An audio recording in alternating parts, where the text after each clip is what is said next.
of Miyamoto Musashi arose, a wandering samurai, swordmaster, and brilliant strategist. His real story merges with the legends that have arisen due to his extraordinary feats. His epic duels, his incessant quest for technical perfection, and his untamed spirit have inspired admiration and fascination for centuries. The lone samurai, Musashi, who followed the path of the sword and became a Japanese cultural icon. But who was the man behind the myth? A ruthless duelist pursuing glory through the death of his opponents?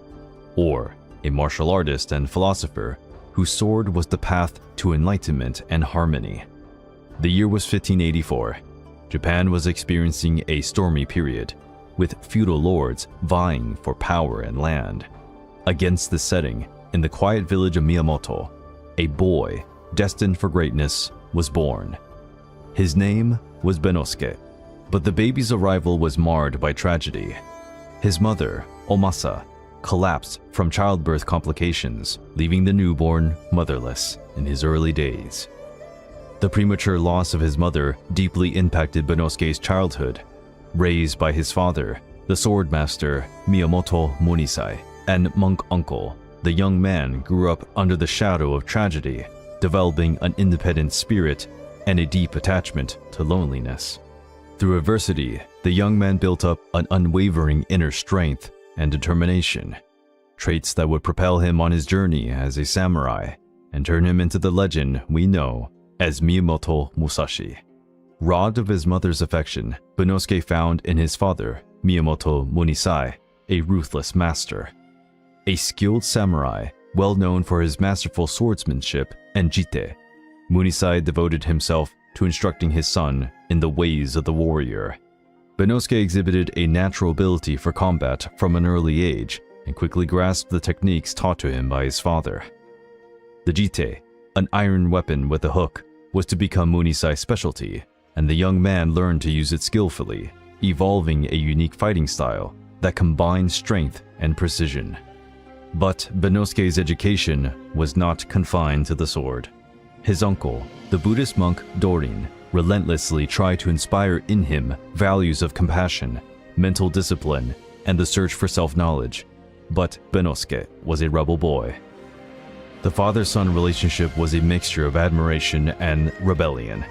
Hungry for more knowledge and acknowledgement, Benosuke questioned Munisai's teachings, seeking to go further than tradition and shape his own fighting style. Munisai was a traditionalist and considered his son's boldness an outrage. Arguments between the two grew increasingly frequent, and these brawls were exacerbated by Munisai's heavy drinking. This led to a heartbreaking estrangement between father and son. Benosuke, feeling misunderstood and yearning to prove himself, decided to leave home and make his own way. He adopted a new name, a symbol of his independence and his resolve to become a samurai recognized for his own abilities. Takezo, the new name chosen by Benosuke, signified a fresh start, a break with the past, and the search for a glorious future. Freed from the bonds of tradition, the young warrior was prepared to face the world's challenges, brandishing his weapon and unwavering determination. Takezo started living in the woods like a beast. He was aggressive, and when he encountered other young men on his path, their meetings almost always ended in conflict.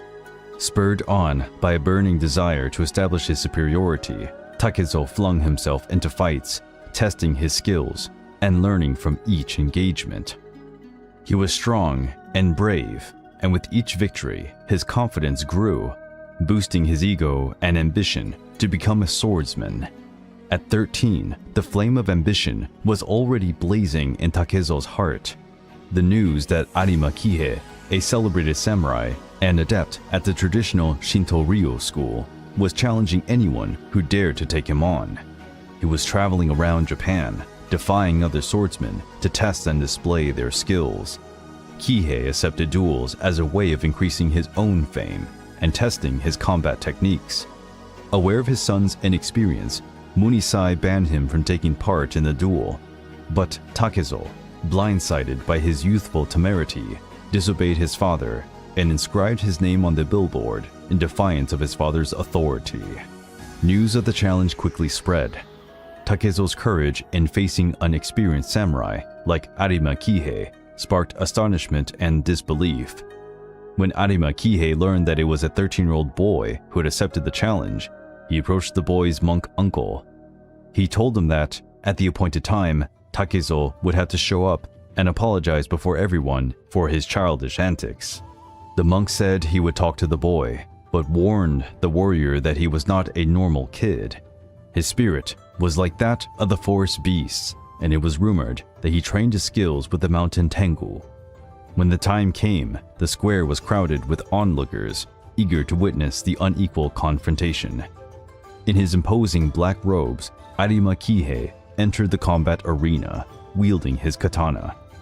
Takezo, clad in simple clothing and carrying a wooden bokken, looked fragile and unprepared against the veteran samurai. It looked like David versus Goliath. Takezo was not there to apologize, but to fight. The duel commenced. With powerful thrusts, Arima Kihei attacked mercilessly, hoping to end the fight quickly, because he could not risk being humiliated by a young boy. Agile and intuitive, Takezo deftly dodged the blows, using his youth and speed as weapons. The young man then showed surprising determination and ferocity. Musashi attacked Kihei with all his strength and speed, surprising his opponent. Not having expected such an aggressive offensive from a boy, Kihei was rapidly overpowered and put on the defensive. Musashi disarmed him and, with a powerful blow, seriously wounded Kihei in the head. The duel resulted in Arima Kihei's death from head trauma, marking Musashi's first victory in Mortal Kombat. Takezo's triumph further inflated the young man's wild ego, which would later become known as Musashi. This duel made a profound impact on Musashi's life. The victory over a trained and experienced swordsman not only cemented his confidence in his abilities, but also set him on the path to becoming a legend. However, while Takezo was starting to prove his prowess as a swordsman, he still had the spirit of a forest demon. However, if he could not tame his inner beast, he would never achieve the greatness he sought. Following his surprising victory over the experienced samurai, Takezo's name spread as a talented young swordsman. But his brashness and arrogance also took precedence, making enemies wherever he went. Both proud and impulsive, Takezo never backed down from a fight. He viewed fighting to sharpen his skills and assert his superiority, commanding respect through brute force. The alleys and clearings around Hirafuku turned into scenarios for impromptu duels, where Takezo vented his fury. However, he was captured one day and handed over to the famous Zen Buddhist monk Takuan Soho, who guaranteed his captors that he would bend the savage spirit of that beast. The monk tied Musashi up and hung him from a tree branch. The young man ranted uncontrollably at the monk, who took the most appalling insults and threats without letting his spirit be shaken. Takezo found himself powerless and humiliated. The silent forest magnified his loneliness and pushed him to confront his own demons. Takezo was bound to the tree for days, with Takuan visiting him sporadically, not to free him, but to tease him with questions and teachings. True strength lies not only in the muscles, but in the mind, Takuan said. The sword is a powerful tool, but it can be used for good or evil. A true samurai pursues harmony, not destruction. The tree experience served as a trigger for Takezo's transformation. He was faced with his own hubris and impulsiveness and started to understand the significance of patience, strategy, and self-control. From that moment on, Takuan became a guiding light in Takezo's life, steering him through doubtful periods and advising him on his self-improvement journey. Japan was nearing a tipping point. Each day, tensions between Toyotomi and Tokugawa clans, who fought over control of the country, grew louder. War rumors reverberated through the villages, spread by merchants and travelers. With samurai sharpening their swords and feudal lords conscripting soldiers, the atmosphere buzzed with anticipation and trepidation. Despite his youthful age, Takezo felt the call of battle. War was an opportunity to prove his worth on a larger stage. to test his skills in real combat and to achieve the glory he longed for. He had been inspired by the stories of great warriors and believed that his destiny was to be found on the battlefield, where he would be able to fight alongside other samurai and leave his mark on Japan's history. The coming war was not only a threat, but it also held the promise of adventure and prestige for the young and ambitious Takezo. The Battle of Sekigahara was approaching like an ominous storm, poised to shake the bedrock of feudal Japan. The year was 1600, and the country was torn apart, with the Toyotomi and Tokugawa clans disputing supreme power. On one hand, the Toyotomi, led by Hideyori, son and heir of the late Toyotomi unifier, Hideyoshi. On the other, Tokugawa Ieyasu, a shrewd and ambitious feudal lord, bent on capturing control of Japan for himself. Between the two clans, tension was spreading, flaring up the ambitions of samurai and feudal lords throughout Japan. This was a shifting period of alliances and betrayals, where loyalty was tested by the sword. Driven by a fierce desire to prove his worth, Takezo decided to join the forces of the Western Army, allied to the Toyotomi. He enlisted under the Shinmen clan banner, led by Ukita Hideye, one of the most powerful and loyal feudal lords in Hideyori's service.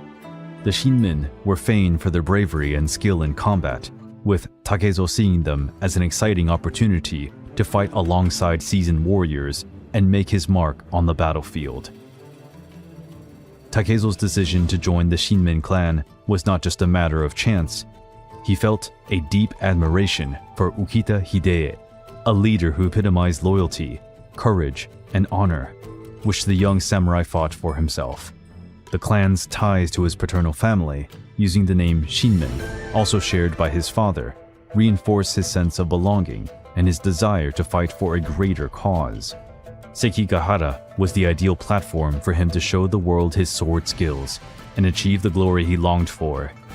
He felt that his fate was inextricably woven with the fate of Japan, with his sword shaping the country's future.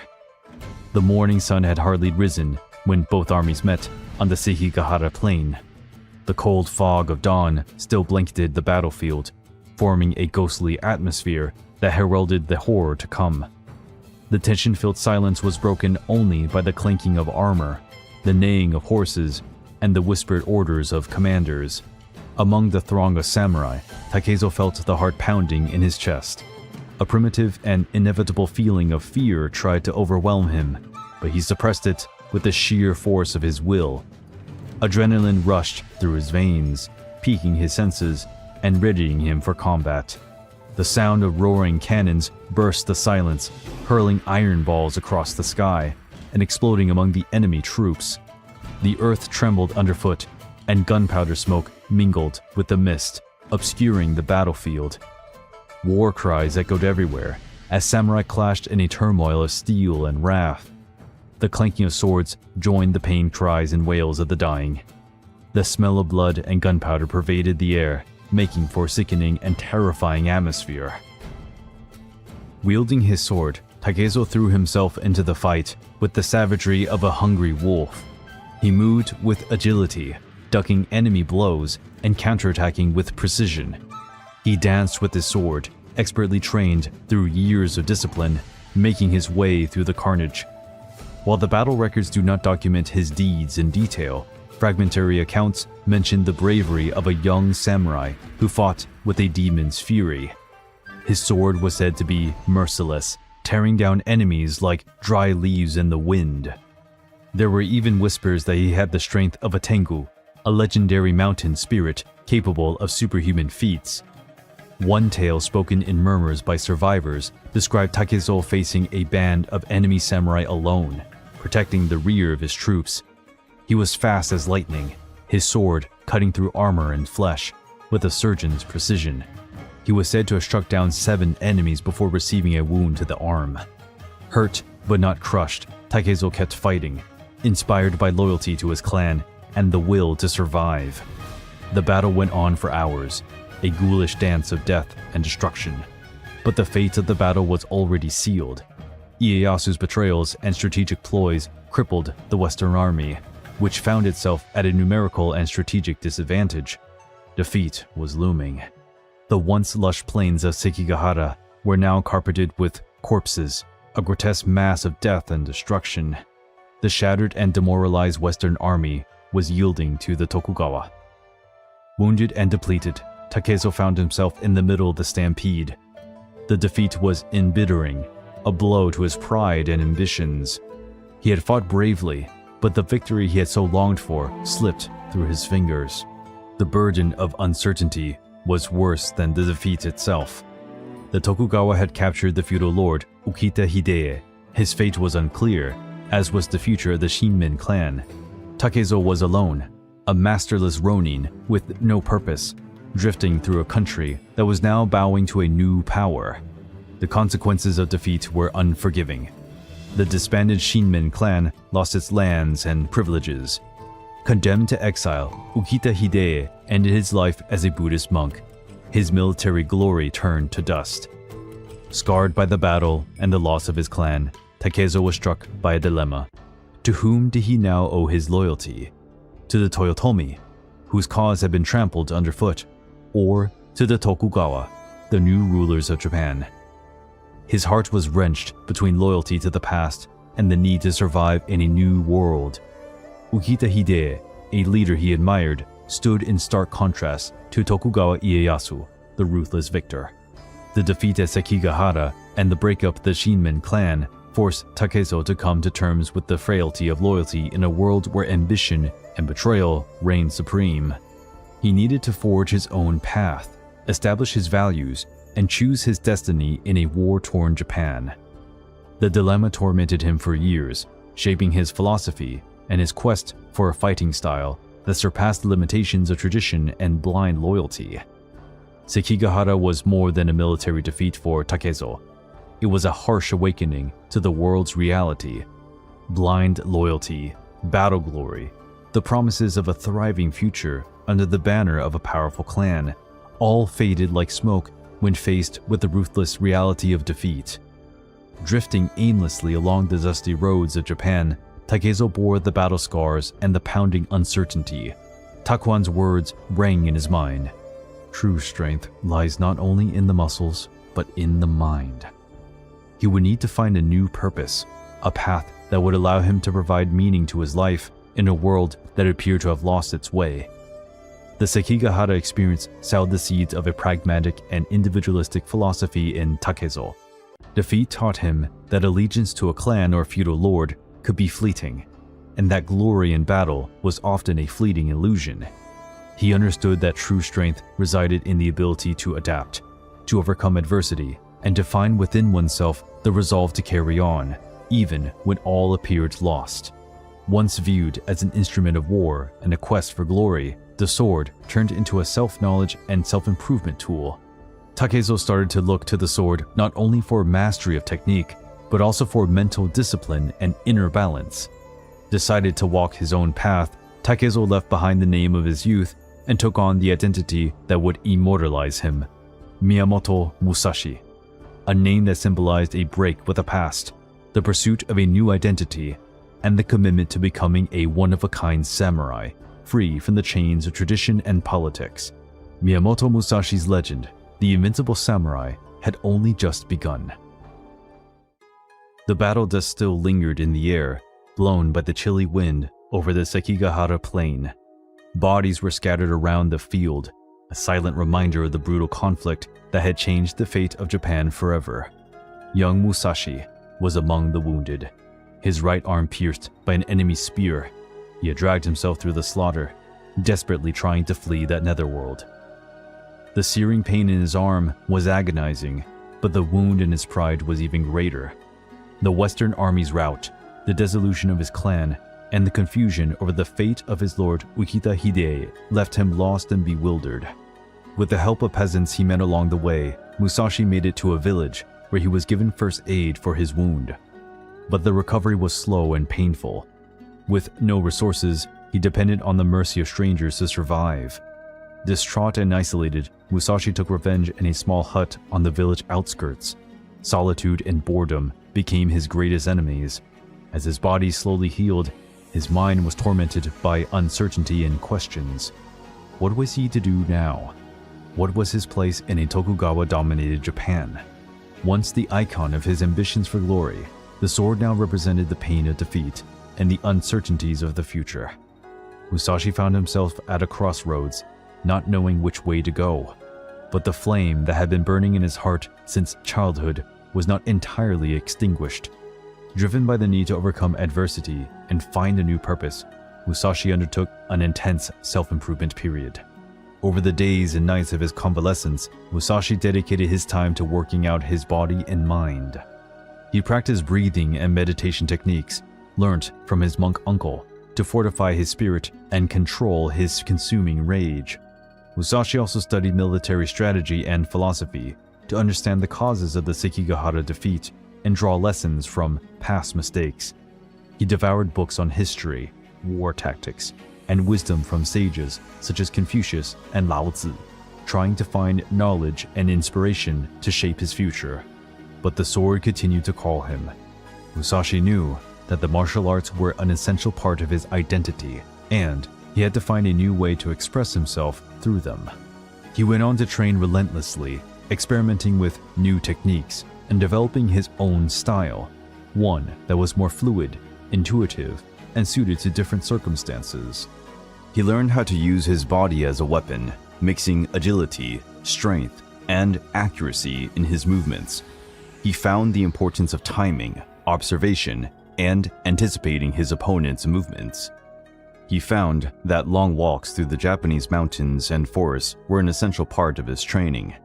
In nature, Musashi found the inner peace and inspiration to connect with his intuition and refined his skills as a samurai. After this wandering and self-improvement period, Musashi was transformed.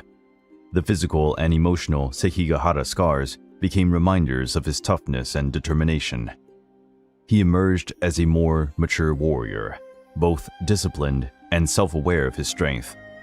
Now honed by suffering and reflection, the sword was ready to be wielded for a new purpose, the drive for technical perfection, and the building of a legacy that would render him immortal. With its majestic temples and peaceful gardens, the ancient capital, Kyoto, was also a vibrant center of culture and martial arts. Several fencing schools, each with their own traditions and techniques, fought for prestige and students, leaving a fertile environment for competition and the pursuit of excellence in swordsmanship. Among these rivalries, one name rang out through the alleys and dojos: Miyamoto Musashi.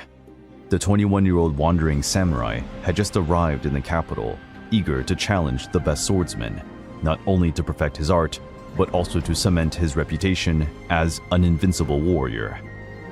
His primary target was the Yoshioka School, one of Kyoto's most prestigious and influential, led by the master Yoshioka Seijuro, a swordsman famous for his flawless technique and invincible aura.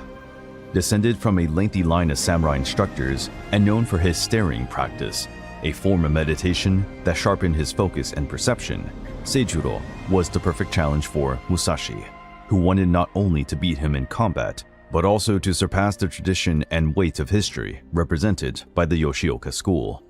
Arrogant and defiant, Musashi sent a letter to Seijuro, offering a public duel to compare techniques.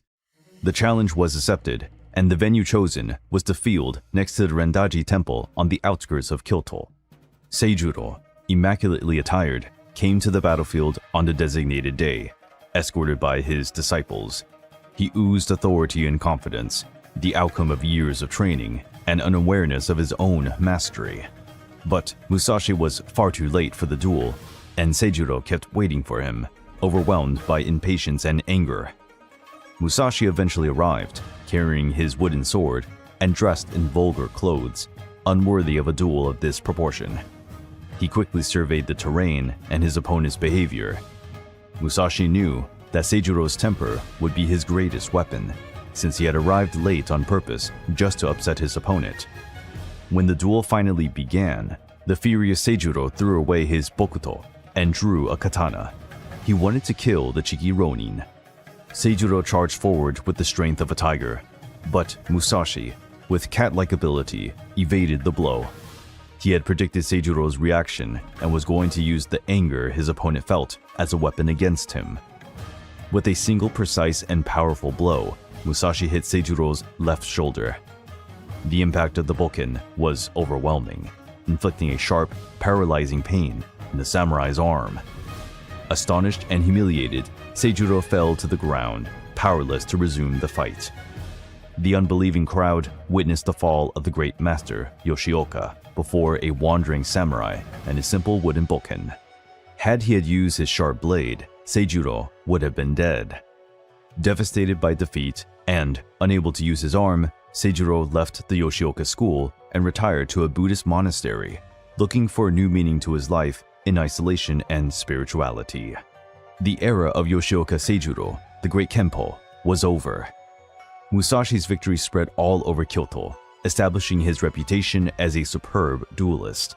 But the fury of the Yoshioka brothers, hungry for revenge, would lead the wandering samurai into a new and perilous battle, testing his limits and carving out the legend that would immortalize him. When Seijuro, the master of the Yoshioka school, was crushed by Musashi, it echoed like thunder throughout Kyoto. The clan's humiliation and the fall of the master, who once epitomized the Yoshioka school's tradition and invincibility, sent the clan samurai into a rage. Revenge became a battle cry. Seijuro's brother, Yoshioka Denshichiro, a swordsman as skilled as his brother and renowned for strength and agility, stepped up to take charge of the school, bent on restoring lost prestige and avenging his family's honor. Denshichiro was an impressive individual with a ferocious edge that intimidated his opponents. His preferred weapon was known as the nodachi, an extremely long and heavy sword that he used to move with breathtaking speed, overwhelming his opponents with powerful attacks. News of Denshichiro's challenge got back to Musashi. The wandering samurai knew that this battle would be even more dangerous than his duel with Seijuro. Denshichiro was not just a skilled samurai, he was the true spirit of vengeance. The fight was scheduled for a place near the capital, an open field in the middle of a pine forest. The crowd assembled to watch the spectacle was even larger than that of the previous encounter, as Musashi's fame had spread quickly, and all wanted to see the outcome of this showdown between two talented and determined samurai. Musashi, having developed a late arrival strategy to rile up his opponents and disturb their focus, decided to adopt a new tactic for this duel. He knew that Denshichiro would be thirsty for revenge and eager to face him. Musashi arrived well ahead of schedule this time. He hid in the pine trees' shade, watching the field and waiting for Denshichiro to arrive. When Denshichiro showed up, he looked like a storm was about to break out. His long sword glittered in the sun, and his face oozed anger and hatred. He yelled at Musashi, "Are you hiding like a coward? Come out and take on my fury." Musashi rose from the shadows, his stance even more relaxed than in the previous duel, and replied with a faint smile, "I was just marveling at the beauty of the forest, waiting for the right moment to begin our sword dance." Denshichiro's fury launched the duel as he lunged forward with a series of powerful blows. Musashi evaded nimbly, his movements quick and unforeseeable, like those of a feline in search of its prey. The clash was a deadly dance of swords, a meeting of wills and spirits. With every move Denshichiro made, Musashi struck back with an accurate and ferocious counterattack, unsettling Master Yoshioka and revealing the weakness in his technique. Through intuition and understanding of the psychological aspects of fighting, Musashi took advantage of Denshichiro's temper, which was grown more and more out of control as his frustration mounted with the passing of time. Musashi quickly and surprisingly defused Denshichiro, knocking his wooden sword out of his hands. Notwithstanding, Musashi used his opponent's own weapon to deliver a fatal blow to his head, terminating the duel in a flash. The crowd fell silent, startled by the fast and violent combat. The proud Yoshioka master Denshichiro slumped in defeat. His revenge turned to dust. Denshichiro's downfall spelled the definitive end of the Yoshioka clan. Their school, once feared and respected throughout Japan, was now destroyed by the hand of a wandering samurai. who had proved to be more skilled, more shrewd, and more ruthless than all his masters. The Yoshioka clan's wrath, ignited by the defeat of their two masters, Seijiro and Denshichiro, turned into an unstoppable thirst for revenge. They gathered in great numbers, swearing to destroy the wandering samurai who had boldly defied their tradition and honor. The news that Musashi had accepted the clan's challenge swept through Kyoto like wildfire, and the city was about to witness a show of violence and blood like never before. The spot chosen for the fight was right next to the great pine tree of the Ichijoji Temple, a sacred and peaceful setting, but ironically chosen for such a brutal and hopeless encounter. Musashi knew he was facing an unparalleled challenge. The Yoshioka clan would not settle for a traditional duel. They had been preparing for a full-scale confrontation, using all the means at their disposal. He had heard the rumors about the clan's intention and was aware that the number of enemies lying in wait was staggering, but his resolve was even greater. Having learned many lessons from his previous duels, he had developed his own style of combat, rooted in agility, intuition, and adaptability to different situations, which made him an extremely unpredictable and dangerous opponent. Musashi went to the venue on the day of the fight with his heart at ease. He had prepared for the battle not only physically, but mentally as well, purifying his mind and connecting to the essence of his art through meditation. When he arrived at the site, the sunrise shone on the throng of the approaching samurai, all armed with swords, spears, bows, and arrows, ready to take on the wandering samurai. The sight was breathtaking, a horde of fierce warriors, bound together by a thirst for revenge, marauding towards a single man. But Musashi was not fazed. He had chosen the location of the battle carefully, scouting out unfavorable terrain for the Yoshioka, an uneven field with trees and slopes that would hamper their movements. He knew that the Yoshioka were hoping to meet him in an open field, where their attack techniques could be used more effectively, but he would make them fall into their own trap. He was feeling the weight of history on his shoulders, the wounded pride of the Yoshioka samurai who saw him as an intruder in their own territory, a rootless samurai who had the nerve to stand up to a tradition and prestige of the fencing school they so dearly treasured. But Musashi was not cowed by Yoshioka's presence or anger. He had one mission: to prove his worth, firmly establishing himself as a swordsman and write his own chapter in Japanese history. The fight opened with a vortex of steel, a deadly dance of swords and spears.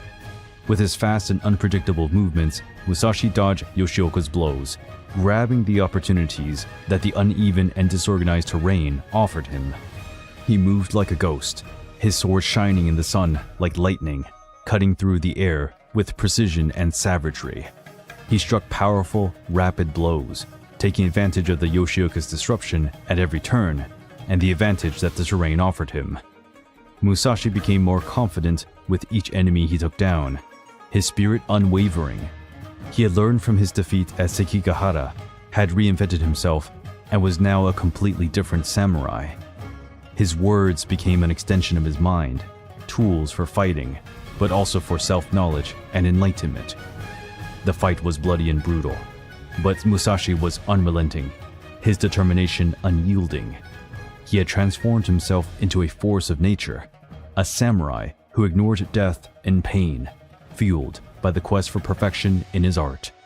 He struck the new leader of the clan, the young Matashichiro, who had been elected as the new Kenpo following his brother's deaths. Musashi delivered a fatal blow, ending the fight once and for all. The Yoshioka clan's loss was crippling. Their school, a beacon of tradition and prestige, had been shattered by a single independent samurai, whose spirit and technique surpassed anything they had seen before. Drained after defeating countless enemies, Musashi was asked how he managed to overcome so many foes, and he replied, "Life is littered with obstacles and challenges. One cannot face them all at once. Just like in life, I focused on facing one enemy at a time to achieve victory."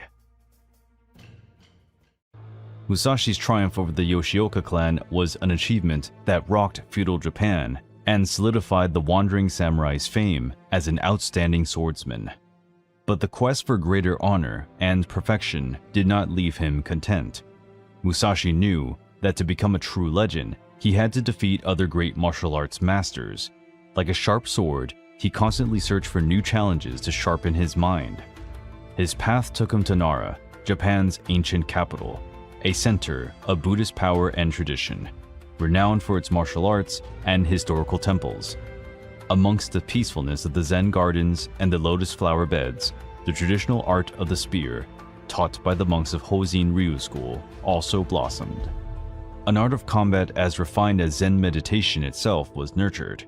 Its monk warriors mastered the spear, the Jumonji Yari, a cross-bladed weapon that provided them with unusual versatility, allowing for side-cutting techniques alongside traditional thrusts. They moved fluidly, their motions like a lethal dance, the spear becoming an extension of their own body. The reputation of the Hoshin Ryu School was dreaded throughout Japan. Its monks, used to facing the trials of war and showing their bravery in bloodthirsty duels, were renowned for their masterful wielding of the spear and their fierceness in combat. In their expert hands, the Jumonji Yari was a destructive and beautiful weapon, a war tool that reflected the Zen philosophy of mastery over body and mind.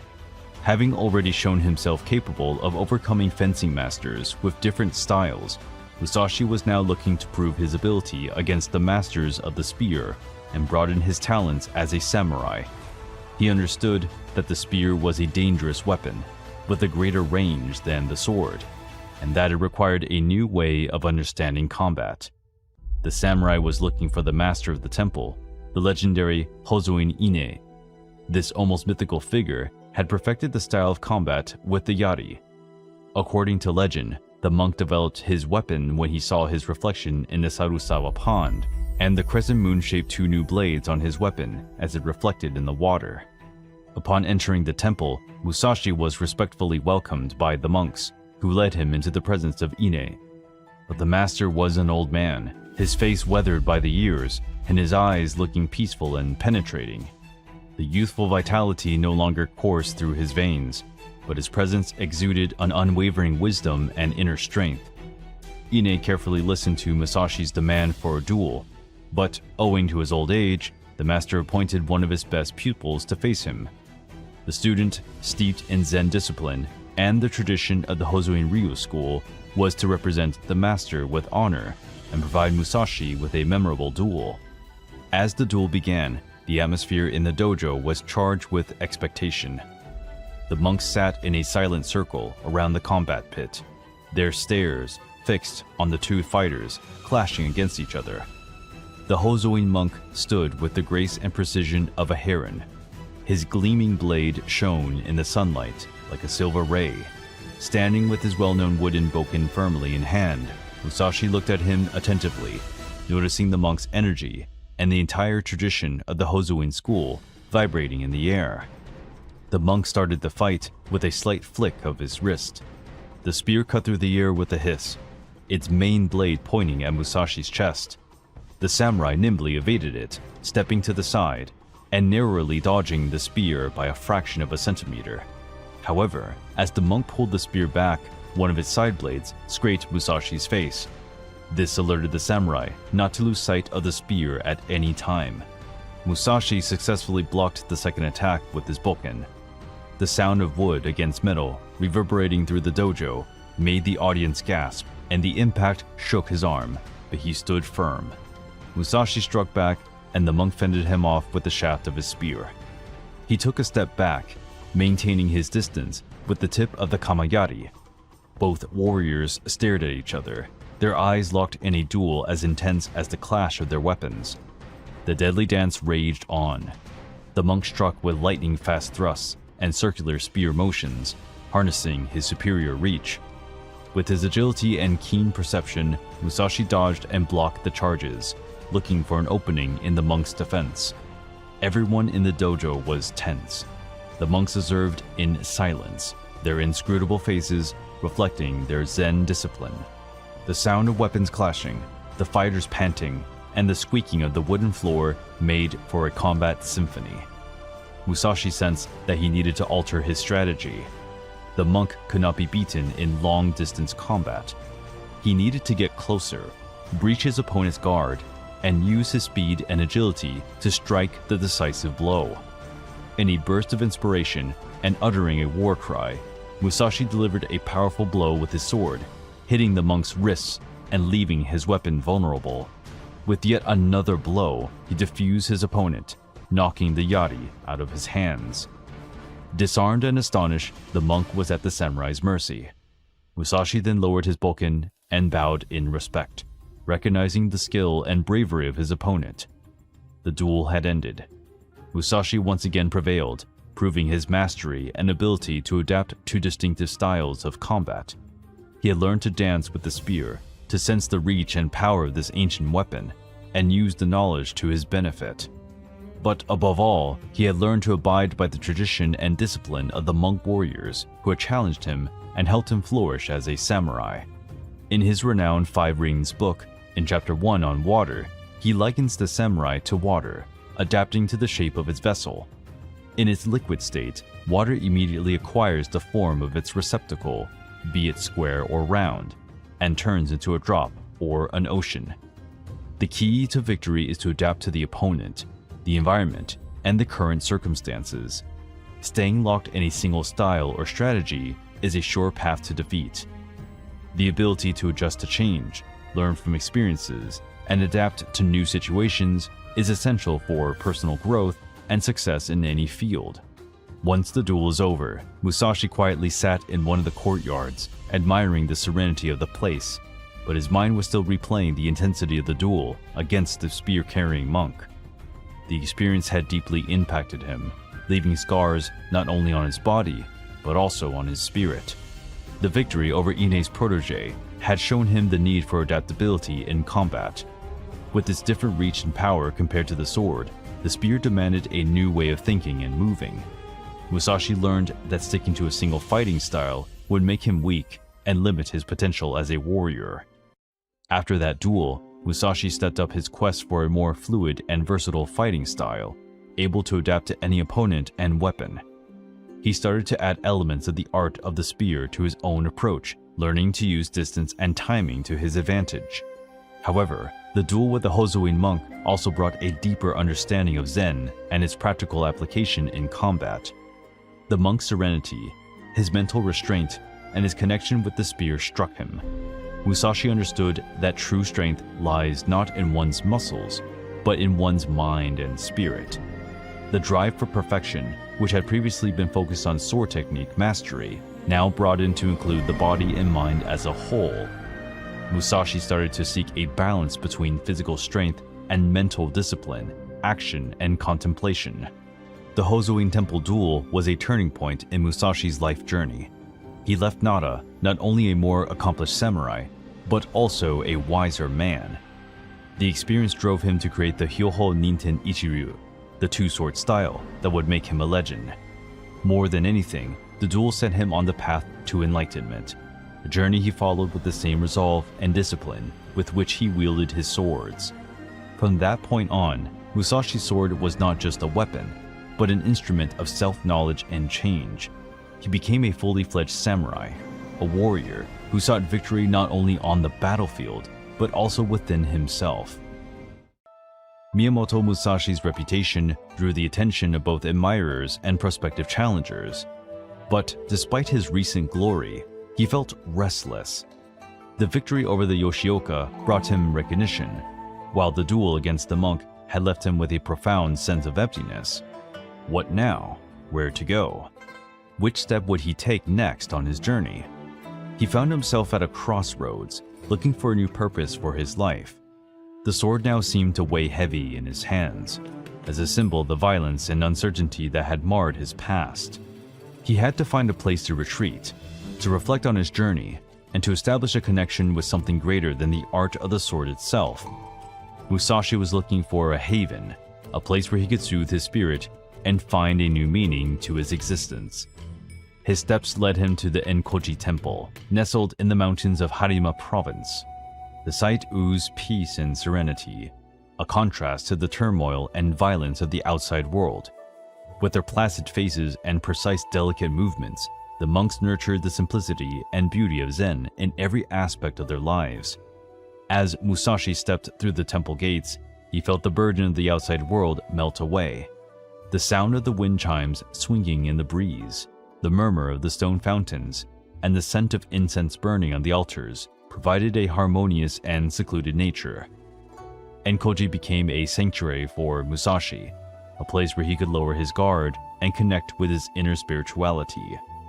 The monks took him in gently, without judgment or expectations, offering him a place to heal his physical and emotional wounds.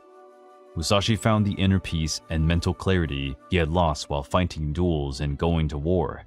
He started practicing meditation with the monks, trying to master his mind and find a new balance between action and contemplation. Enkoji's monks, sensing Musashi's abilities and wisdom, took an interest in his swordsmanship and requested that he teach them. Feeling a new mission burning in his heart, Musashi agreed to the request, seeing in the monks the opportunity to impart his knowledge and help others walk the path of the sword with honor and wisdom. In the improvised dojo of the Enkoji Temple, the atmosphere was filled with focus and learning. The morning light shone down on the monks sitting in Saiza, carefully observing Miyamoto Musashi as he prepared to teach the principles of Enmei Ryu. Wielding two wooden swords, one long and one short, he explained that the school of the Bright Circle was not based on dogma or strict traditions, but rather on seeking freedom of mind and body, adjusting to any situation, and achieving victory through fluidity and intuition.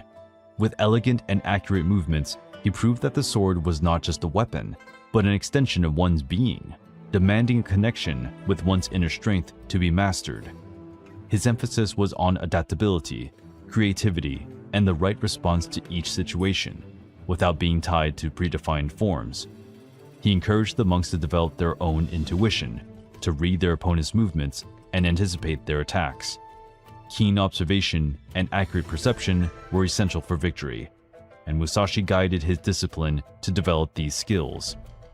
With each passing day, he delved deeper into the Enmei Ryu teachings, honing his technique and philosophy. But the wandering samurai, notwithstanding the peace he had found in the temple, could feel a growing restlessness inside him.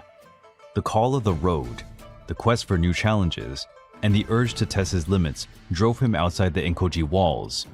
He knew that his samurai journey was not over, and that the Enmei Ryu, which was still under development, had to be tested in the fire of actual combat. The western roads of Japan were to become Musashi's new dojo. He roamed from village to village, province to province, his reputation preceding him and attracting challenges from samurai eager to prove their skill against the legend in the making. With each duel came a new lesson, an opportunity to learn from mistakes and refine his technique. He faced opponents with different fighting styles, weapons, and strategies, and, with each victory, his understanding of the art of the sword grew more profound and complex. He carefully observed his rivals, studying their movements, expressions, and intentions. Musashi looked to understand the core of each fighting style, spotting its weaknesses and exploiting its loopholes. Enmei Ryu evolved with each duel, adopting new techniques, new strategies, and a new insight into his opponent's mind. Musashi became more fluid, more adaptable, more unpredictable. In moments of isolation and reflection, Musashi reviewed each fight in his mind, assessing his mistakes and looking for solutions to overcome the obstacles he encountered. He jotted down his observations in a small notebook, a diary of his journey as a samurai and his growth as a martial artist. Like a seed sown in fertile soil, Enmei Ryu was growing stronger, ready to blossom into a new and powerful fighting style. Word of his prowess spread to Shishido Baiken, a reclusive samurai who dwelt in the mountains of Iga province, known for his mastery of the kusarigama. It was a weapon as exotic as it was deadly, able to intimidate even the most experienced samurai. The kusarigama was a unique combat tool, with a sharp scythe attached to a long chain and an iron weight at the tip. It was a versatile and unpredictable instrument that could be used to attack or defend. The chain weight could be hurled at the opponent, knocking them off balance or disarming them, while the sickle cut and tore with its sharp arched blade. Used to fighting with swords, traditional samurai dreaded the kusarigama. Its unpredictability and reach made it difficult to defuse. A single misstep could be fatal, the chain winding around the body and the scythe easily finding flesh. Shishido Baiken had devoted his life to mastering the kusarigama, perfecting his technique in the isolated mountains of Iga. He moved the weapon as if it were an extension of his own body, the chain swinging around him like a metal snake, the scythe poised for a deadly strike. As rumors of Miyamoto Musashi reached him, Baiken suddenly felt a challenge burning in his heart. He had heard stories of the wandering samurai's abilities and his undefeated streak in duels, and he viewed Musashi as an opportunity to prove his own mastery and the superiority of the kusarigama. When Musashi received the invitation, he experienced a chill run down his spine. He knew of Shishido Baiken's reputation and the danger that the kusarigama represented, but he remained undaunted. A new challenge loomed, and Musashi accepted it without hesitation. He prepared for the duel with the earnestness and discipline that had come to distinguish him. He knew that the kusarigama was an unpredictable weapon, and that he needed to work out a strategy to neutralize it. Musashi also understood that he had to keep his temper and emotional control during the duel. With its chaotic and menacing nature, the kusarigama could destabilize the spirit of his opponents, prompting them to act impulsively and fearfully. Musashi trained his mind to keep his focus and composure, even when facing the deadly dance of the chain and scythe. Dueling Shishido Baiken would be a rather unpredictable challenge. A battle against the master of an exotic weapon, a true test of his skills, strategy, and spirit. Deep in a bamboo grove, the two samurai stared at each other, assessing the distance and their intentions. Standing guard, his wooden bokken tightly gripped, Musashi watched Baiken's delicate movements as he kept the kusarigama at his side, the chain wrapped around his arm like a sleeping snake, the scythe glittering threateningly in the sun. A deep silence descended on the woods, only interrupted by the wind blowing through the bamboo leaves and the far-off chirping of a bird. Baiken was the first to move, as quickly as a snake lunging at its prey. He uncoiled the chain of the kusarigama with one smooth movement, the iron weight on the end hissing in the air before being swiped away by Musashi's bokken. Musashi took a step back. He knew he had no choice but to let himself be hit by the weight of the chain, which could either disarm him or break his bones. He had to keep his distance and find a gap in Baiken's defense. The kusarigama master, however, would not give him any leeway. He masterfully spun the weapon, the chain swinging around him like a steel whirlwind, the scythe threatening at every turn. The unpredictability of the kusarigama made the fight even more dangerous. Musashi was constantly on the move, his feet as light as a cat's, his eyes fixed on Baiken's movements. He had to adapt to his opponent's fighting style, find a rhythm that would let him neutralize the threat of the kusarigama. In one quick swoop, Baiken succeeded in trapping Musashi's bokken with his chain, and then got ready to deliver his decisive blow with his scythe. With his weapon suppressed, Musashi was an easy target. However, in a fit of genius, Musashi did something that the tradition of samurai duels did not recommend. He swiftly drew his wakizashi, something Baiken deemed inconceivable, and was completely stunned. Shishido Baiken fell into Musashi's trap, allowing the opponent to grab his weapon and luring him close to the range of his short sword. The kusarigama master still attempted to retreat, but Musashi was already on top of him. With one swift, accurate movement, Musashi finished off his opponent. The kusarigama, a weapon so unlike anything he had ever faced, pushed him to adapt, to think creatively, and use his intellect to overcome the odds. His journey as a samurai would continue, and with each challenge, he would become a more well-rounded warrior, wiser and nearer to the perfection he strived for. As Miyamoto Musashi was forging his legacy through epic duels and the never-ending quest to perfect his art, there was another samurai in northern Japan treading a similar path, building his reputation as one of the greatest swordsmen of his time. His name was Sasaki Kojiro, the master of the swallow's blade. Like Musashi, his story was steeped in legend and reality, but his achievements with the sword were beyond dispute. making him a fitting adversary for the errant samurai. Sasaki Kojiro was born around 1583 under the gray skies of Ichizen Prefecture, present-day Fukui, a mountainous and coastal region in northern Japan, renowned for its strong and loyal samurai. He was born into a samurai family, a lineage that had honed the sword arts for generations, having from an early age exhibited a natural talent for combat. For Kojiro, the sword was not merely a weapon, but an instrument of beauty and accuracy, an extension of his own body. As a child, Kojiro excelled among his peers because of his skill with the wooden sword and his discipline in training. He grasped the teachings of the local masters with astonishing ease, his keen mind understanding the details and nuances of each technique. But Kojiro was not satisfied with replicating what he had been taught. He wanted to push himself further, testing new movement techniques, experimenting with his limits, and forging his own style of combat. Kojiro's reputation as a promising swordsman soon spread outside Echizen. Fueled by the ambition to perfect his art and test himself against Japan's best warriors, he made the decision at a young age to relocate to Kyoto, the former imperial capital, a vibrant hotbed of culture, politics, and martial arts. Kyoto was a teeming melting pot, filled with fencing schools, renowned masters, and different fighting styles. Hungry for knowledge and new challenges, Kojiro delved into this world, acquiring new techniques, sharpening his skills and pursuing the essence of the art of the sword. Sasaki Kojiro was known for wielding a longer sword than normal, the odachi. His sword had a blade of around 90 centimeters.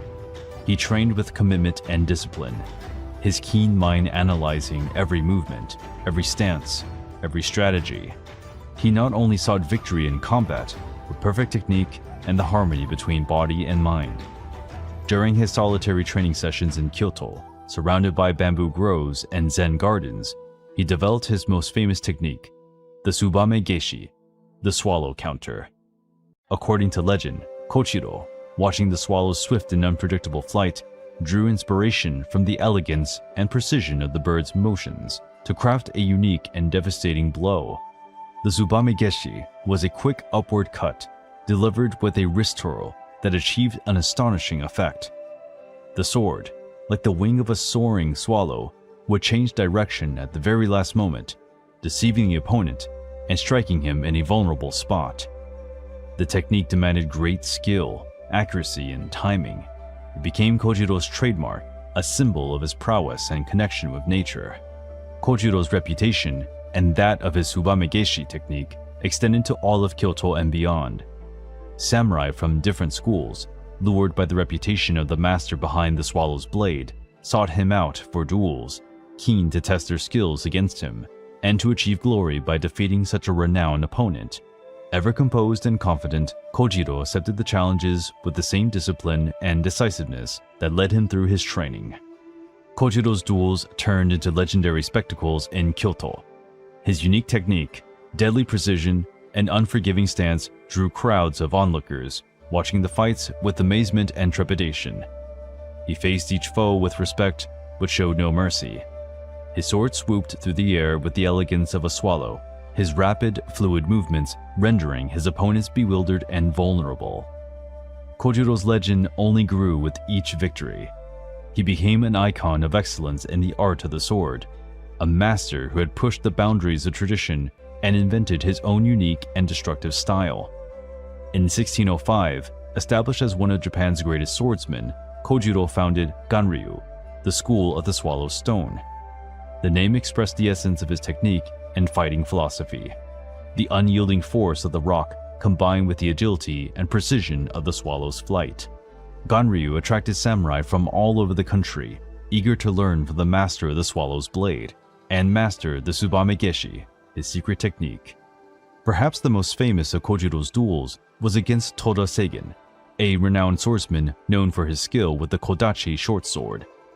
He was the master of the Toda Ryu school, adept at using this weapon in close combat, where speed and precision were crucial. Kojiro is believed to have defeated Seigen using this technique, proving not only his ability, but also the efficiency of the Tsubame Geshi against an extremely gifted and experienced opponent. The clash was a landmark because Toda Seigen was an established and highly respected master, whereas Kojiro, albeit already talented, was still building his reputation. Defeating Seigen was a watershed moment in his trajectory, securing his position as one of the greatest swordsmen of the era, and reinforcing his knack for defeating masters from other fencing schools.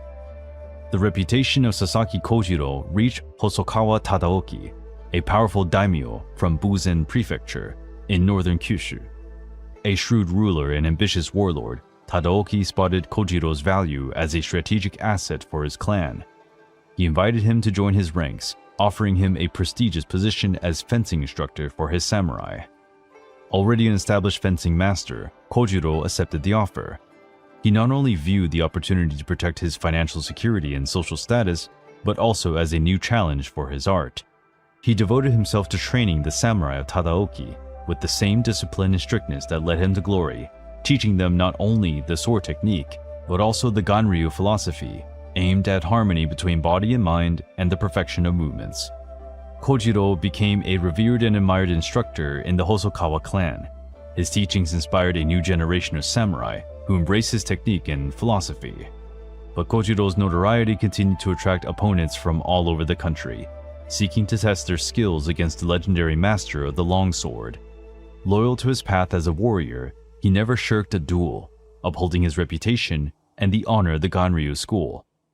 The famed Miyamoto Musashi, the wandering samurai who succeeded in every duel with his unprecedented two-sword style, soon reached Sasaki Kojiro.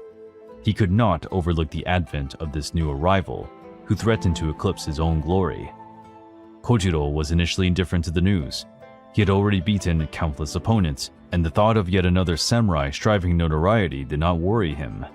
However, as the days went by, Musashi's tales became more frequent and detailed, describing his unique technique, his invincible aura, and relentless pursuit of new challenges.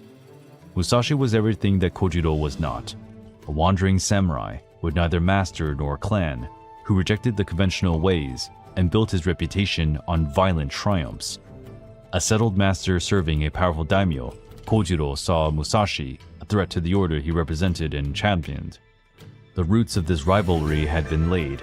From that moment on, the fates of Kojiro and Musashi would merge on an unrelenting path that would lead to an epic duel, a clash between two of the greatest swordsmen in Japan, the outcome of which would reverberate through the centuries and evolve into a legend immortalized in the history of the samurai. Japan was swarming with rumors. Stories of two exceptional samurai spread by word of mouth, from province to province, fanning curiosity and anticipation of an epic clash. The wandering samurai Miyamoto Musashi and the master of the swallow blade Sasaki Kojiro had become legendary figures, and their names were praised with admiration. In dojos and court meetings, the argument was bound to rage. Who was the best swordsman in Japan? Musashi's supporters lauded his unusual two-sword technique, his feline nimbleness, and his invincible aura. He was the samurai who had already won more than 60 duels, a warrior who had challenged convention and created his own style, suitable for any situation. He's like a god of war, some said. His swords are the manifestation of death itself.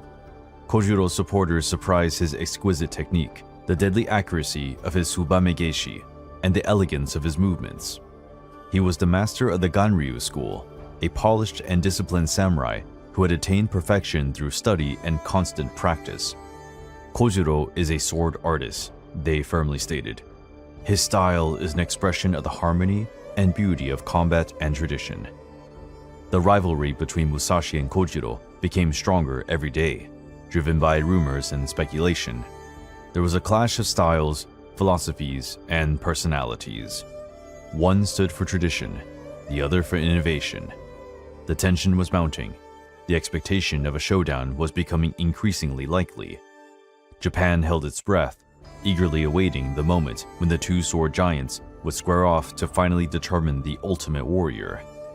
The tensions eventually snapped.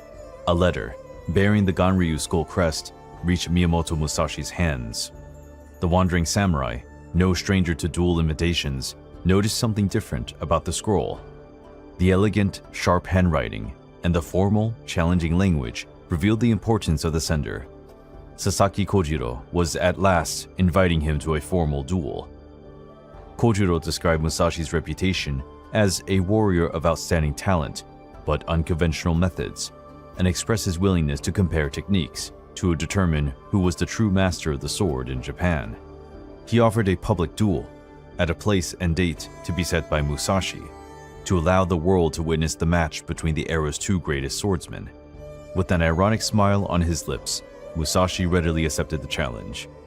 He had been waiting for that moment, the opportunity to take on the legendary Kojiro and prove the superiority of his style at once. He wrote a straightforward reply, accepting Kojiro's proposal and recommending a location for the duel: the island of Ganryujima, a small rocky knoll off the coast of the Seto Inland Sea, near the town of Shimonoseki. That was not by chance. Isolated and deserted, the island was steeped in symbolism. Its name, meaning Island of the Swallow Stone, was a nod to Kojiro Ganryu's school and his renowned Tsubame Geshi technique. It was Kojiro's symbolic territory, a place where he felt secure and powerful. By choosing the island, Musashi was presenting a direct challenge to his opponent, expressing his intention to defeat him in his own territory. News of the duel traveled like lightning. All of Japan waited in suspense for the clash between the two sword titans. In the Hosokawa clan fortress, Sasaki Kojiro readied himself for the clash as disciplined and stern as a Zen monk. He knew that the fight against Miyamoto Musashi was to be the greatest trial of his life, a litmus test not only for his sword skills, but also for his spirit. His days were spent on exhausting and intense training. He practiced his slashes with the nodachi, his blade swooping as fast and as precise as a swallow, refining every movement, every wrist turn, every step. He revisited the techniques of the Ganryu school, striving for perfection in every detail, ever subtly. He meditated for hours, draining his mind of thoughts and emotions, striving for the sheer composure and concentration needed to face Musashi. Kojiro also undertook various purification rituals, bathing in herbs and incense, praying to the gods and the ancestors, to cleanse his body and soul of any impurities that could disturb him during the duel. He was determined to enter the fight with his mind and body in perfect harmony, uncluttered by doubts and fears, ready to face his destiny. Just as Kojiro pursued inner peace through discipline and tradition, Musashi approached the duel in an entirely different manner. He paid no heed to rituals or conventional methods.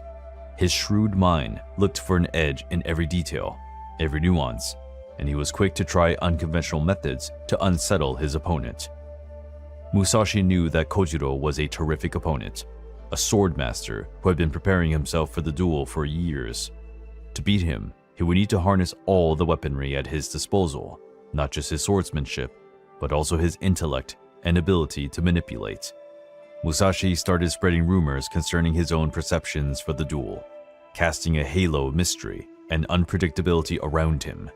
He spoke of new secret techniques he had developed, of long hours of meditation in remote caves, and of encounters with supernatural beings who conferred on him special powers. He knew that such gossip would soon be heard by Kojiro, instilling seeds of uncertainty and doubt in his mind. He wanted Kojiro to enter the duel with his spirit dented, his concentration fractured, vulnerable to unexpected attacks. The battle between Musashi and Kojiro had already started, even before the first sword clash.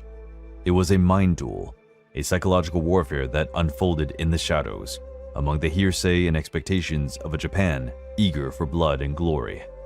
However, after much training and running scenarios in his mind of how the fight could go, Musashi concluded that he would not be capable of beating Kojiro with his two-sword technique, and with just his katana, his opponent would have a significant reach advantage, since Kojiro was the greatest living master of the long nodachi sword. Musashi now had to devise an innovative strategy, or his death was almost guaranteed. When the day of the duel arrived on Ganryujima Beach, a small crowd awaited Kojiro's arrival. They included samurai from the Hosokawa clan, some curious noblemen, and a few merchants and peasants who had sailed to the island just to witness the historic duel. Local government officials were also in attendance to assure that the match was run as per the samurai rules and traditions. The atmosphere was silent and expectant, the air as dense as before a storm. Upon landing on the island, Kojiro was met with respectful bowings and salutations. He walked to an open spot near the beach where the duel would occur. His disciples laid out a silk mat on the ground, and Kojiro knelt for one last meditation before the fight. He shut his eyes, took a deep breath, and emptied his mind of any thought or emotion that could get in the way. He was striving for inner peace, a connection with the natural flow of the universe, the mind-body harmony upon which his swordsmanship was based. The sun ascended in the sky. The hours passed, but Miyamoto Musashi did not arrive. If the crowd had been silent at first, they now began to whisper, worried by the wandering samurai's delay. Motionless in his meditation, Kojiro appeared oblivious to the passage of time and the ever-growing anxiety of the spectators. But his peace was only on the surface. Musashi's strategy was in motion.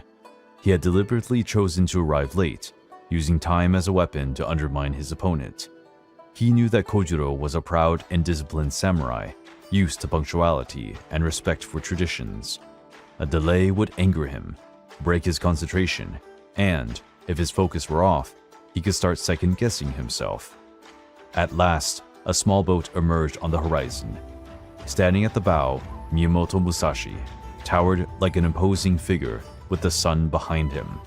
His ordinary traveling clothes and unkempt hair contrasted with Kojiro's ceremonial kimono. Musashi carried a long wooden oar, the end of which had been honed and shaped into a long rustic weapon. As he landed, Musashi disregarded the cheers of the crowd and walked straight into the dueling ground. His eyes locked on Sasaki Kojiro. The Ganryu master, now rising from the silk mat on which he had been meditating, looked angry and frustrated by the long wait. Musashi's unexpected weapon choice surprised and unsettled Kojiro, who felt mortified by the lack of respect for the duel's traditions. His confidence was sapped by a sense of doubt and uncertainty. The cold, reasoned strategy of Musashi was now in play. He had used the delay and the makeshift weapon to destabilize his opponent. Kojiro drew his long sword and tossed away its sheath. Musashi smiled and said, "You have already lost, Kojiro. A true swordsman never tosses away his sheath this early." Musashi smashed his spirit even harder with this remark. If Kojiro felt sure of his victory, he would have kept it at his waist, waiting to take his blade back. The most important hour of the lives of the two great samurai had come. Both were in their prime. Musashi was more experienced, but Kojiro had the typical agility and speed of a younger fighter. The decisive moment now arrived. The crowd became silent. The only sound came from the wind rushing through the trees and the waves crashing on the rocks. All eyes were drawn to the two samurai, who were facing each other in the heart of the clearing near the beach. Sasaki Kojiro sprang into attack, his movements as fast and precise as those of a flying swallow. His sharp oar held high, Musashi kept his distance, studying his opponent. Kojiro then decided to use his ultimate technique. It was the Tsubame Geshi, the swallow counter, a fast, sweeping blow with a wrist twist that made the blade switch direction at the very last moment. Yet, Musashi was ready and positioned himself to always keep the sun at his back. As soon as Kojiro launched the Tsubame Geshi, Musashi dodged it and the blade missed his head by millimeters. Using the opening left by the strike and Kojiro's sunburned eyes, Musashi leapt straight at Kojiro with his long oar rising in the air. Kojiro was struck in the forehead. The thud of the impact was horrifying, and some claimed to have heard the cracking of his skull. His nodashi slipped out of his hands and tumbled to the ground. The astonished crowd witnessed the end of the duel that had been heralded as an epic battle. But the reality had been sudden and swift. As always, death had come unexpectedly and violently. There was no joy or exhilaration in Musashi's eyes, only a profound sadness and a strange emptiness. He had prevailed, but the victory had a bitter taste. He had beaten a great warrior, one of the greatest swordsmen. but reaching the summit of his quest to make a name for himself with his sword failed to bridge the void in his soul. News of Sasaki Kojiro's death quickly spread throughout Japan. Everyone was shocked and overwhelmed with disbelief. Many refused to accept that the legendary Ganryu master had been defeated, and all the more so by a wandering samurai with a boat oar. Kojiro's admirers grieved his death and questioned Musashi's approach to the duel, while Musashi's supporters cheered his victory. The Ganryujima duel became a watershed moment in the history of feudal Japan, an event that stirred up controversy and discussions that would last for centuries. Kojiro's death sealed the end of an era. Miyamoto Musashi had truly ascended as Japan's greatest swordsman, but his victory was not purely a personal triumph, but also a burden, one that he would have to bear for the rest of his life. As the dust of the battle still hovered in the air, Miyamoto Musashi left the island of Ganryujima in a small rowing boat. He did not look back. Nothing sparkled in his eyes of victory, but a profound emptiness and sadness gnawed at his soul. Sasaki Kojiro's death, a worthy and revered opponent, had brought him a sense of guilt and disillusionment. The glory he had so desperately sought now seemed empty and meaningless. During the journey all the way back to the mainland, Musashi withdrew into his thoughts, mulling over the meaning of the duel and the path he had chosen. Musashi started to question everything he had believed in until then. The ceaseless drive for perfection in swordsmanship, the need to prove his superiority in every duel, the craving for glory that had been propelling him since his youth. It all seemed empty and meaningless before the fragility of life and the inevitability of death. He remembered the teachings of his monk uncle on the importance of compassion, humility, and the struggle for inner peace. He had disregarded these values in his obsession with the sword and victory. Now faced with Kojiro's death, these words echoed in his mind with new intensity. The passing of Kojiro signaled the end of an era in Musashi's life and the beginning of a new journey, a path in search of a greater meaning to his existence, one that would take him beyond the confines of the sword towards a broader understanding of life and death. He had not yet found that path, but he was determined to do just that. As of that moment, the sword would no longer be his only purpose in life, and the search for inner peace became his new battle. Nevertheless, despite the peaceful years under the Tokugawa shogunate, Japan was reaping the fruits of dissent that had been sown in recent times. Toyotomi Hideyori, son of the country's fallen unifier, had become a symbol of resistance to the Tokugawa, while his allies, the remnants of the Western Army, stood ready for a last, desperate stand against the shogun's forces. Although Musashi was searching for a new path, he could not ignore the call of war.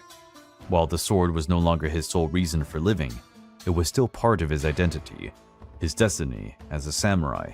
He had the urge to join the conflict, to test his skills in a real battle once again. Historical sources are unclear about Musashi's role at the Battle of Osaka. Some reports claim that he fought on the side of the Eastern Army, loyal to the Tokugawa shogunate. The now mature samurai may have offered his services as a strategist, advising the Eastern Army generals with his great combat experience and expertise in the art of war. He acted as a keen observer during this period, scrutinizing the tactics and movements of the troops, striving to understand the nature of war and the intricacies of victory and defeat. Regardless of Musashi's role in the Battle of Osaka, his presence in the conflict reflects the period of transition he was going through. He was pursuing a new path, a purpose that transcended the violence and glory of combat. But the sword still appealed to him. War still captivated him, and he was unable to fully detach himself from the world that had shaped him. As a warrior, strategist, or observer, the Battle of Osaka was yet another chapter in his lifelong search for truth and meaning. Following the Battle of Osaka, Japan was solidified under the Tokugawa. The era of major conflicts and the drive for glory on the battlefields was ending, giving way to a peaceful and prosperous period. Musashi, who was now pursuing a new purpose in life, found that war was no longer an alluring direction. He decided to use his vast combat experience and knowledge of the art of war to become a strategist, a military advisor working for a feudal lord. He traveled through different provinces, offering his services to daimyo who wanted to protect their lands and cement their power in the new social order. But Musashi was no ordinary samurai. His reputation as an undefeated duelist, his uncanny two-sword style, and his independent and arrogant personality intimidated some feudal lords who viewed him as a threat to their authority. Once again, Musashi found himself as an outsider, a samurai with neither master nor clan, fighting for his place in a world that no longer prized brute force alone, but also loyalty, diplomacy, and political know-how. While searching for a new master, Musashi decided to carve out a legacy that would surpass his own existence. He adopted 2 young samurai as his sons, giving them his name and teachings, Miyamoto Mikinosuke and Miyamoto Iori. The eldest, Mikinosuke, was a promising samurai with a great knack for the sword. He learned the two-sword style of Niten Ichi-ryu from Musashi and became an accomplished warrior. But fate had a devastating end in store for him. When he became embroiled in a political dispute that endangered Musashi's honor, Mikinosuke chose death by seppuku, the samurai suicide ritual, to honor his adopted father's name. Mikinosuke's death was a huge blow to Musashi. He grieved the loss of his son, but acknowledged the courage and loyalty that had led him to choose death. He then set out to educate Miyamoto Iori, his second adopted son, teaching him everything he had learned about swordsmanship, strategy, and the way of the samurai. The adoption of Mikinosuke and Iori unveiled a new aspect of Musashi's personality. The solitary wandering samurai now wished to build a legacy, to leave a mark on the world that exceeded his own existence. He wanted his teachings and philosophy to outlive him, influencing future generations of samurai. Musashi was still looking for a feudal lord to serve, but now, with a new outlook, he was not only seeking a powerful and prestigious position, but an opportunity to pass on his knowledge and leave a legacy in the world. He was slowly becoming not only a legendary warrior, but also a teacher and a mentor, a guide for young samurai who were trying to find their own way in the shifting world of Edo, Japan. His search for a feudal lord to serve brought him to Himeji, a castle town in Harima Prefecture, renowned for its beauty and towering white castle, a symbol of the power and prosperity of the Ikeda clan. With his reputation as an infallible strategist and duelist, Musashi expected to find an opportunity in Himeji to put his talents at the service of a new master. However, the city presented him with a new challenge, an unexpected duel that would test his skills and his combat philosophy. Miyake Gunbei, a well-known samurai and master of the Tomoe-ryu fencing style, had heard of tales of Musashi's abilities and challenged him to a public duel. A proud and traditionalist warrior, Gunbei was resentful of Musashi's reputation, whom he considered to be an arrogant outsider who disrespected samurai conventions. He wanted to establish that the classic and elegant style of the Tomoe-ryu was superior to Musashi's pragmatic and unusual two-sword style. The duel was arranged for an open field on the outskirts of Himeji Castle, a wide-open and visible location suited to a clash between two swordsmen. In true Musashi fashion, he entered the duel site with a quiet, sneering demeanor. He was dressed in basic traveling clothes and only carried 2 wooden bulkhead swords instead of his famous steel blades. In contrast, Gunbei arrived in grand form, wearing full armor and wielding his ceremonial katana, a sharp and deadly blade. The different looks of the warriors reflected their fighting philosophies. Gunbei valued tradition, honor, and image, while Musashi sought efficiency, simplicity, and the essence of combat. Musashi viewed the sword as just a tool, a means of achieving victory. For Gunbei, the sword was a symbol, an extension of one's own soul. The duel opened with Gunbei taking the initiative, striking Musashi with several powerful and precise blows. But Musashi masterfully fended them off, using his 2 bokken to block Gunbei's thrusts and counterattacking at unexpected angles. The velocity and fluidity of Musashi's movements, together with the unpredictability of his two-sword style, puzzled and frustrated Gunbei, who found himself under increasing pressure. In a fit of desperation, Gunbei tried a descending slash targeting Musashi's head, but he had already anticipated the move. He sidestepped and, with a quick accurate movement, struck Gunbei's right arm with his bokken, knocking his sword away. Unarmed and humiliated, Gunbei conceded defeat. He knelt before Musashi, bowing his head in respect. With a compassionate look, Musashi helped him to his feet. The Lord of Himeji, struck by Musashi's actions and reputation, but still concerned about his independent nature, invited him to an unusual role, taking part in the city's urban and landscape planning. Astounded by the offer, Musashi embraced the challenge. He viewed the opportunity as a way of applying his strategic knowledge and worldview to benefit society by developing a harmonious and safe environment for its citizens. Musashi threw himself into the task with the same effort and discipline that he devoted to his sword training. He learned the principles of town planning and Japanese architecture, observed its topography, assessed the flow and needs of the population. He used his military expertise to devise an urban plan that prioritized the city's defense, the efficient movement of people and goods, and the establishment of pleasant and functional public spaces. Musashi was also invited in designing the gardens of Himeji Castle, creating landscapes that blended natural beauty, peacefulness, and strategic defense elements. He drew on his artistic flair and understanding of nature to craft gardens that invited contemplation and meditation, while also offering observation points and escape routes should an attack occur. Musashi once again displayed his talents for adapting, learning and transforming, finding a new purpose in life, and passing on a legacy that transcended the limits of combat and war. During his travels in Japan, Musashi was brought by fate to an encounter with Yagyu Hyogonosuke, son of the legendary master Yagyu Munenori, fencing instructor of the shogun himself. Despite his youth, Hyogonosuke was already regarded as a sword prodigy, a warrior with exceptional talent and a far-reaching understanding of the art of combat.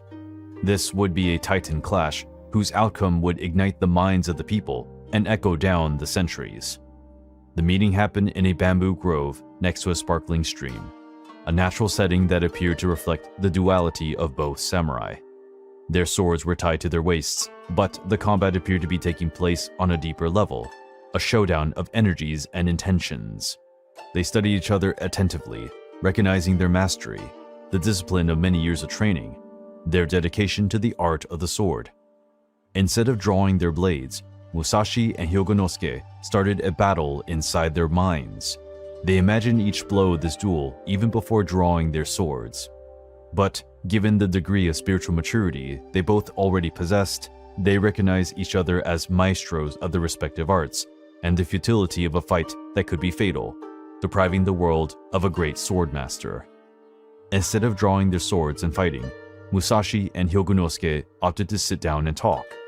They spoke about strategy, philosophy, the nature of combat, and the way of the samurai.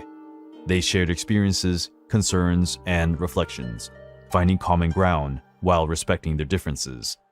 Musashi, the warrior who had built his reputation through violence, found in Hyogonosuke a new type of strength, the will of the mind and spirit. Hyogonosuke, the samurai who had been nurtured in tradition, acknowledged in Musashi the importance of experience and adaptation. The sun was starting to set over the horizon, coloring the sky orange and purple, when Musashi and Hyogonosuke bid farewell, without having drawn swords. They had fought on a deeper level, a duel of ideas and perspective, and both came out victorious. More than a thwarted duel, the encounter was a landmark in their journey. It proved the maturity of both samurai, who had outgrown the need to prove their superiority through violence and had learned that conversation, mutual respect, and the exchange of knowledge were the best way to grow and improve as warriors and as human beings. The legend of this encounter spread throughout Japan, sparking admiration and reflection. Musashi and Hyogonosuke proved that the true strength of a samurai lies not only in their sword skills, but also in their wisdom, self-control, and ability to recognize strength in others. Musashi's experiences, his innumerable duels, his travels, and his reflections led him to new heights of insight into the art of the sword. He had surpassed the empty quest for glory and had found in the sword a path to self-knowledge, discipline, and wisdom. The time had come to impart his teachings, formalize his fighting style, and ensure that his legacy outlasted his own existence. This is how Hyoho Niten Ichin Ryu, the school of the strategy of two heavens as one, was born. The Hyoho Niten Ichi Ryu was not just a collection of combat techniques, but a comprehensive life philosophy, based on the quest for harmony between body, mind, and spirit. Based on his experience, Musashi crystallized his teachings into a single system that included mastery of the two swords, the school's hallmark technique, using the katana and wakizashi in harmony, harnessing the range, speed, and unpredictability in each weapon. The importance of strategy, understanding the terrain, studying the opponent, and adapting to the fighting circumstances as crucial elements for victory. And the nurturing of the spirit, mental discipline, focus, intuition, and composure as the cornerstones for mastering the sword and leading a fulfilling life. Since his adopted son Miyamoto Iori had departed to serve a powerful ruler as a samurai, Musashi started looking for a disciple who could do more than learn his techniques. He wanted an heir to his philosophy, a samurai worthy of understanding the essence of his teachings and passing them on to future generations. Destiny brought him in contact with Hirao Yoemon, a young samurai with exceptional talent, a thirst for knowledge, and an open mind to Musashi's innovations. Yoemon became a devoted pupil of the master, swiftly assimilating his teachings and displaying an intuitive understanding of Hyoho Niten Ichiryu. In Yoemon, Musashi not only spotted a talented disciple, but a kindred spirit, a warrior destined to pass on the legacy of the School of Two Swords. He adopted him as his son, bestowing on him the name Miyamoto, and teaching him all the secrets of his art, readying the young man to become the successor to the Hyoho Niten Ichinryu. Establishing the school and adopting Yoemon were important steps in Musashi's journey. He had gone from being merely a wandering samurai, a duelist in search of glory, to becoming a master, a mentor, a keeper of a tradition that he himself had crafted, and which he now confided to his disciple, assuring that his teachings on the sword, strategy, and the way of the warrior would inspire samurai for generations to come. The legendary samurai Miyamoto Musashi set out on a new journey in 1634, leaving behind the mountains and battlefields of eastern Japan to explore the warm, lush lands of Kyushu, the large island in the south of the Japanese archipelago. His reputation was ahead of him. Feudal lords and samurai from all over the region had heard stories of the Invincible warrior, the master of the two swords, and the founder of Hyoho Niten Ichiryu. He was admired by some, feared by others, but all acknowledged his prowess. Now in his 50s, Musashi no longer craved the glory of duels or the ephemeral recognition of the court. He hoped for a place to pass on his teachings, to share the wisdom he had gathered over a lifetime devoted to the sword and the search for truth. Fate led him to Kokura, a thriving and culturally vibrant city on the northern coast of Kyushu, ruled by the Ogasawara clan. Lord Ogasawara Tadazane, a literate governor and enthusiast of the arts, had invited Musashi to be his guest, enticed by the samurai's fame and the opportunity to learn from his broad experience in strategy and combat. Musashi was welcomed to Kokura with honor and respect. Lord Ogasawara offered him a comfortable lodging near the castle. In Kokura, Musashi encountered an atmosphere conducive to reflection and the development of his ideas.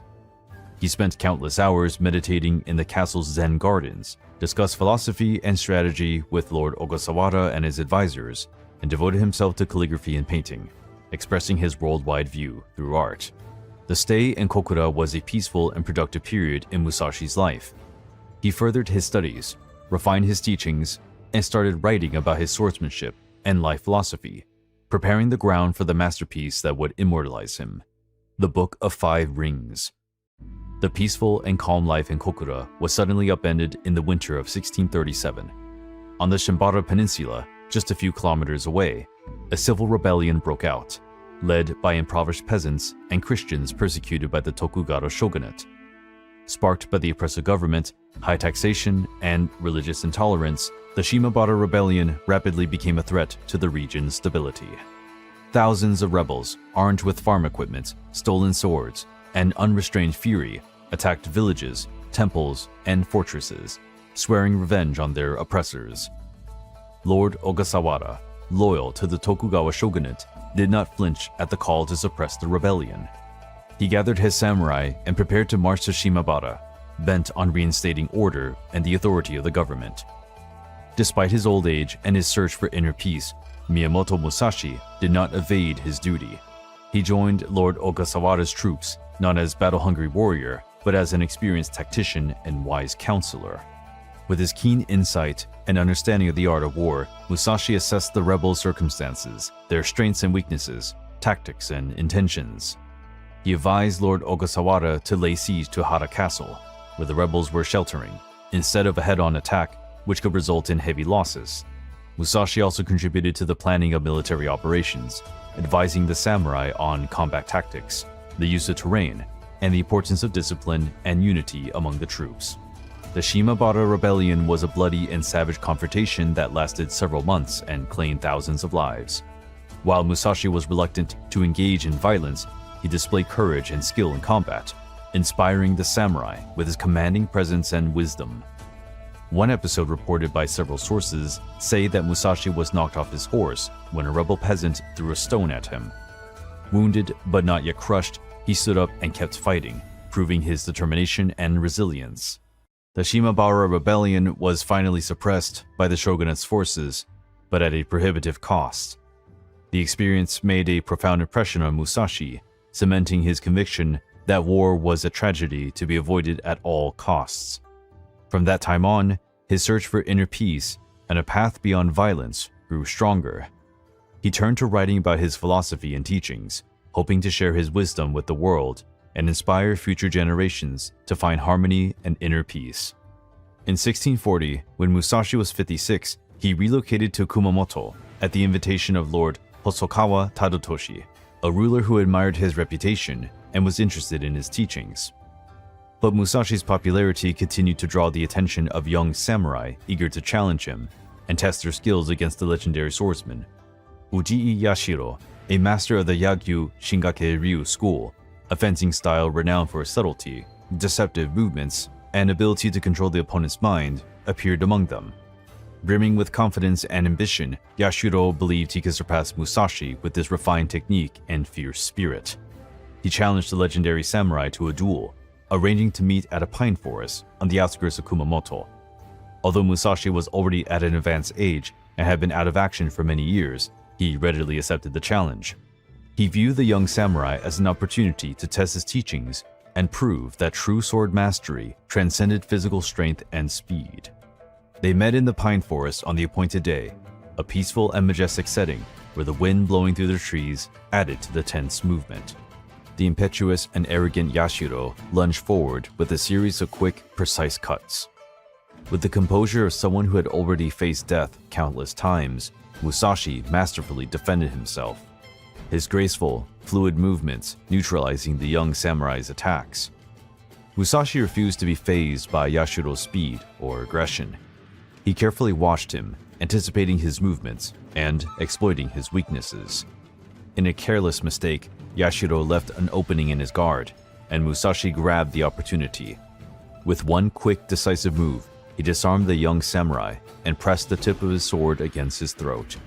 Defeated and humiliated, Yashiro admitted Musashi's superiority not only in his swordsmanship, but also in wisdom and spiritual control. With a compassionate look on his face, Musashi dropped his sword and bowed in respect.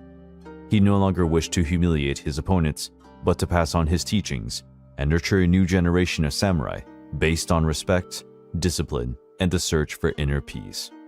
The encounter with Ujii Yashiro was Miyamoto Musashi's last battle, a fitting end to the career of one of Japan's most illustrious warriors. He had proved that a samurai's true strength lies not in youth or speed, but in the wisdom acquired over the years, the mastery of the spirit, and a profound understanding of the sword. The duel against Ujii Yashiro was the final echo of the rage of the sword in Miyamoto Musashi's life. He then devoted himself entirely to the quest for inner peace and to pass on his teachings, aware that his journey as a samurai was ending. Looking for a shelter for his last days, he secluded himself in a mountain cave, where the wilderness and solitude encouraged him to reflect and contemplate. Once there, far from the noise of the world, embraced by the silent magnificence of the rocks and the whistling wind, Musashi set out to write his masterpiece, a legacy that transcended the limits of the sword and became a guide to life, a testament to the wisdom of one of Japan's greatest warriors. Having pursued the path of the sword for decades, Miyamoto Musashi was no longer enticed by fame and glory. The duels that once fired his ambition now echoed in his memory like ghosts from a distant past. The legendary samurai, Miyamoto Musashi, felt the burden of his years in his bones and the need for silence in his soul. In 1643, when he was 59, he decided on a course of action that astonished everyone. He left the court of Kumamoto, where he was respected and treated with honor, and secluded himself in a mountain cave, looking for solitude. The Reigando Cave, which Musashi chose as his retreat, was a haven of austere beauty and profound serenity. Nestled on a steep slope, its entrance overlooked a valley blanketed by a dense forest of cedars and pines, where the breeze whispered ancient secrets, and a clear stream flowed down the rocks, creating a melody that soothed the soul. The cave itself was modest and bare of any frills. Its cold stone walls harbored the silence of centuries, and the sunlight seeped coyly through the entrance, creating a shadow play across the dirt floor. Without the court luxuries or the distractions of the world, Musashi had the perfect refuge to devote himself to reflection, meditation, and writing. Solitude was not a burden for Musashi, but a welcome partner. It helped him connect with nature, with his own spirit, and the wisdom he had amassed over a lifetime dedicated to the sword. In the quiet of the Reigando Cave, Musashi was working to write his masterpiece, a testament to his teachings, a legacy for future generations. The experiences of a life devoted to the sword, the duels, the journeys, the victories and defeats, the encounters with masters and scholars, all blended together in his mind to fashion a profound and timeless wisdom. He took his brush, dipped it in India ink, and then started writing. His first pieces of writing were a set of 21 precepts, a guide to life based on his own experience and worldview. He called this work Dokudo, the path to follow alone, a testament to his personal philosophy, an invitation to reflect and find an authentic and meaningful life. In Dokudo, Musashi touches on topics such as the importance of discipline, the quest for self-knowledge, the simplicity of life, detachment from material possessions, the rejection of arrogance, and the relentless search for truth. He imparts his worldwide view, shaped by years of training with the sword and observing nature, revealing the depth of his spirit and his grasp of the human condition. But Musashi's masterpiece was still to come. He then committed to write a thorough treatise on strategy and philosophy, based on his extensive experience as a samurai and his studies of the art of war. The Book of Five Rings was born, transcending the realms of swordplay to represent a guide to life, a manual for leadership, and a testament to the wisdom of one of Japan's greatest warriors.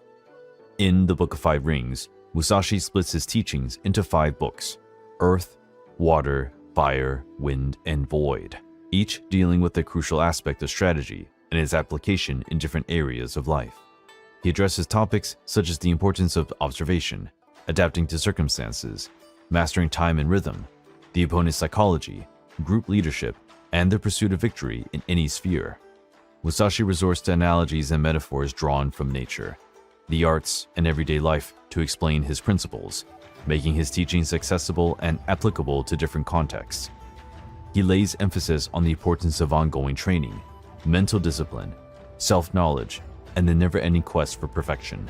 The Book of Five Rings became Miyamoto Musashi's masterpiece, a legacy that would immortalize him as one of Japan's leading strategists and philosophers. His teachings continue to inspire generations of samurai, leaders, and truth seekers, transcending the boundaries of time and space. After having completed his masterpiece, Musashi felt that his mission in this world was nearing its end. A mysterious illness gripped his body, enfeebling his muscles and robbing him of his vital energy. However, his spirit, forged through years of training and battles, remained steadfast. Musashi welcomed death with the same dignity and courage with which he had faced his dueling opponents. He assembled his disciples in the Reigando Cave and passed on his last teachings, stressing the importance of discipline, the search for truth, and the transcendence of the sword. During his final days, Musashi dedicated himself to meditation, contemplation of nature, and conversation with his disciples as he shared stories of his life, reflections on the art of the sword, and advice for the future. He was not afraid or regretful, just keenly focused on accepting the natural cycle of life and death.